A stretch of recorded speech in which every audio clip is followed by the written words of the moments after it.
Growing up, my sister was always the center of attention, but not in a way that anyone would call positive. She was spoiled beyond belief, and my parents never held her accountable for anything. If she broke something, they'd shrug it off. If she stole food off someone's plate, it was met with laughter. Meanwhile, my brothers and I were constantly scolded for the smallest mistakes.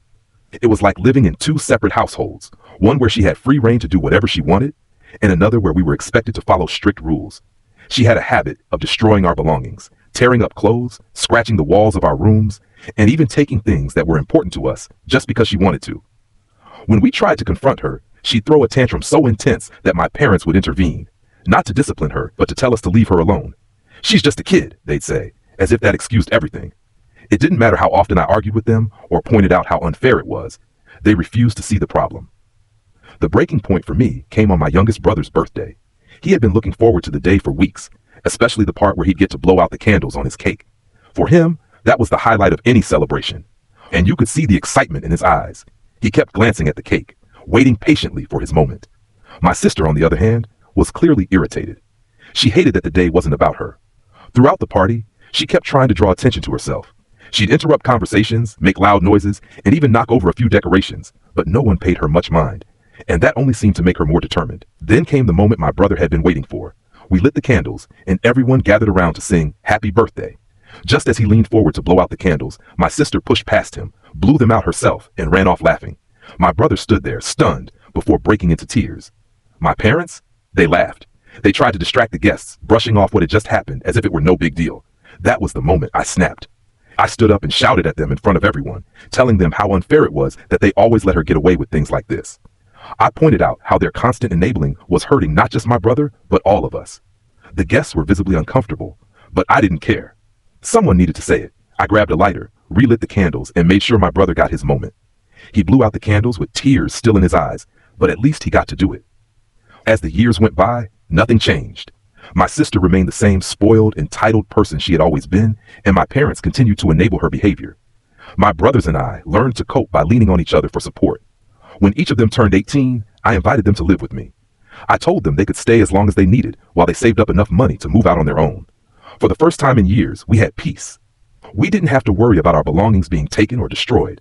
We didn't have to deal with tantrums or manipulations.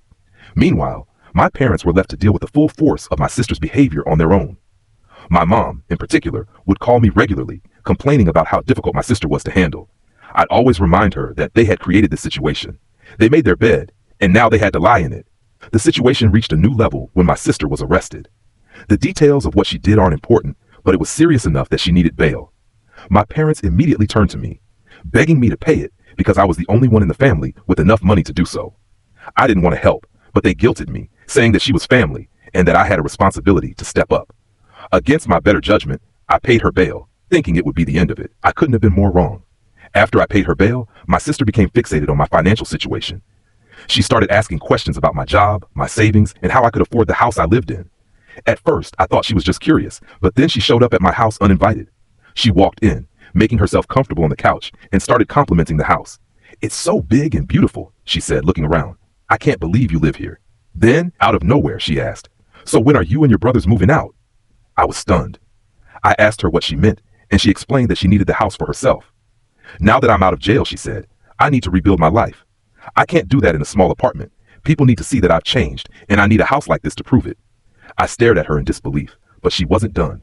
She went on to say that she also needed my savings so she could buy expensive clothes, travel, and show everyone that she was doing well. At first, I thought it was a joke, but it wasn't. She was dead serious. I told her she was welcome to stay temporarily if she followed the rules, but there was no way I was giving her my house or my money. That's when she snapped. She started yelling, calling me selfish and accusing me of not caring about her. She demanded that I hand over everything, saying it was the least I could do after all she'd been through. I stood my ground and told her to leave. When she realized no one in the house was on her side, she stormed out, slamming the door behind her. Since then, my parents have been calling me nonstop, saying I'm being unfair. They argue that my sister has suffered so much and that it's only right for me to help her rebuild her life. They even suggested that I should just give her the house outright because she needs it more than I do. I've had enough. I worked hard to build this life for myself and to help my brothers. My sister made her choices, and my parents enabled her every step of the way. I refuse to sacrifice everything I've built just to fix their mistakes.